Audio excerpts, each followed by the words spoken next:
Nah, jadi ada apa ini tiba-tiba kelompok mau korek-korek nasab dan menafi nasab, dan dengan sombongnya mengatakan walaupun ulama sedunia sudah mengakui, saya tetap tidak mengakui. Itu namanya anid, keras kepala, saudara, sombong, angkuh.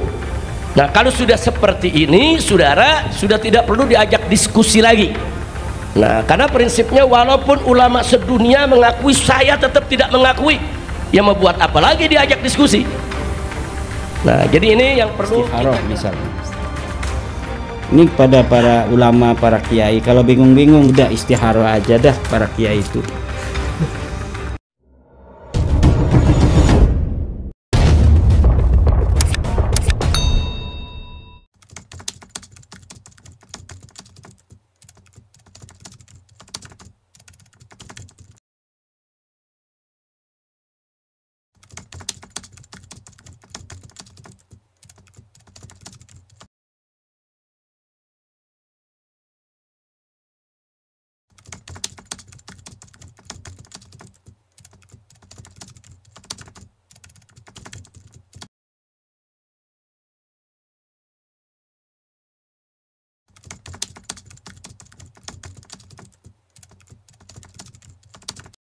Kiai,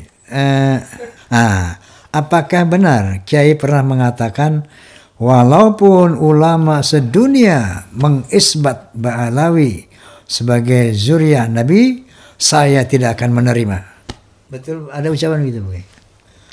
Ada, tapi mirip gitu, tapi nggak lengkap itu, Bang Haji.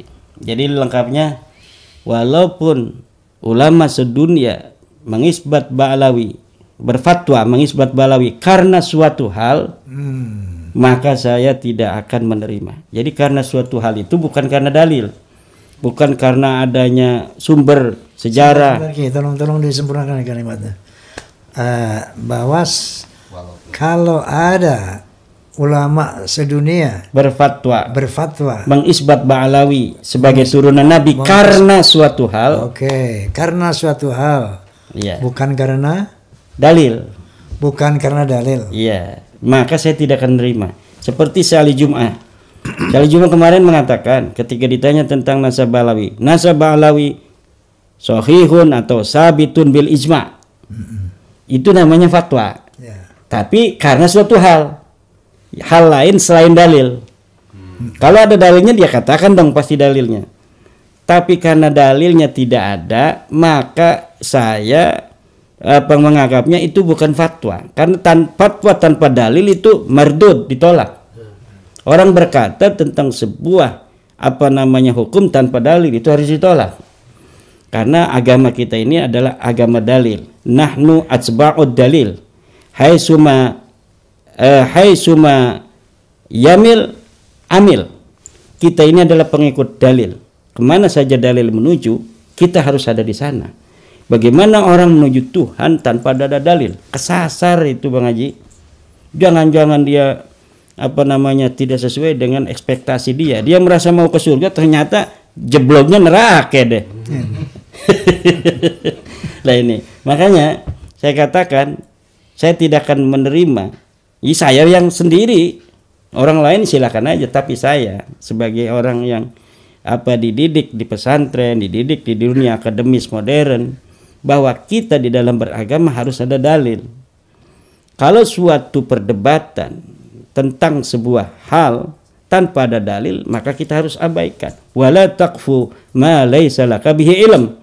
Jangan kau ikuti sesuatu yang tidak ada dalil. Ini perintah Al-Qur'an. Dan di dalam hadis Nabi dikatakan, istafti qalbak wa in aftakal muftun. Bertanyalah pada hatimu tentang kebenaran.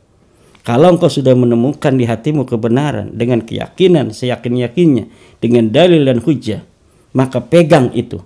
Wa in aftakal muftun, walaupun seluruh orang berfatwa berbeda dengan keyakinanmu itu. Jadi kita diperintahkan bukan hanya oleh Allah, tapi oleh Nabi untuk mengatakan seperti saya tadi. Saya sudah melihat selihat-lihatnya.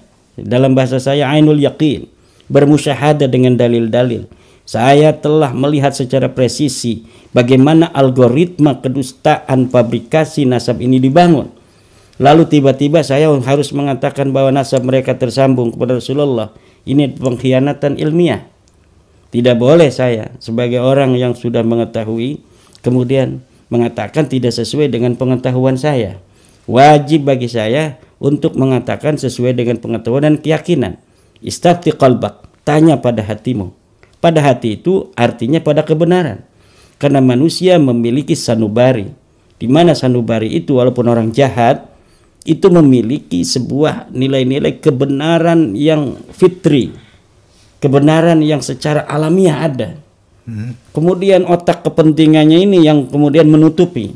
Nah, bagi seorang santri, sebagai seorang yang ilmiah, sanubari ini dimanfaatkan untuk selain otaknya bekerja dengan dalil, maka sanubarinya ini untuk meyakinkan bagaimana keilmiahan otaknya ini diperkuat oleh keyakinan sanubari yang ada di dalam hatinya. Ada lagi hal lain, Bang Haji, yaitu dengan istikharah misalnya.